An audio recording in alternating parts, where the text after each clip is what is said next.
శ్రీయకాంతాయ కళ్యాణ నిధయే నిధయర్చినాం శ్రీవేంకట నివాసాయ శ్రీనివాసాయ మంగళం.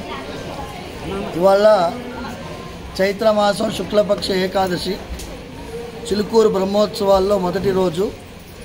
ఇవాళ సంతాన భాగ్యం కోసం వచ్చినటువంటి చాలామంది భక్తులకి సంతాన భాగ్యం కలిగేటట్టు గరుడ ప్రసాదం ఇవ్వడం జరిగింది.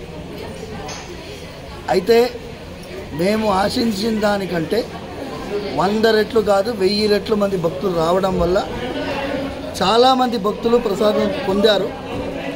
కానీ అదే రీతిలో చాలామంది భక్తులకి ప్రసాదం దొరకక అవస్థపడడం జరిగింది. ఇవాళ ప్రసాదం ఇవ్వడం ఇక ఆపేశాము. మళ్ళీ రేపు ఎల్లుండి అవతల ఎల్లుండి ప్రసాదం ఇచ్చే రీతి ఉంటుంది, కానీ ఈసారి ఇవ్వడం లేదు. ఇవాళతోటి అయిపోయింది ఈ బ్రహ్మోత్సవాల్లో గరుడ ప్రసాదం ఇవ్వడం. దయచేసి భక్తులందరూ గమనించాలి. Today is the last day that we have given Garuda prasadam for this year.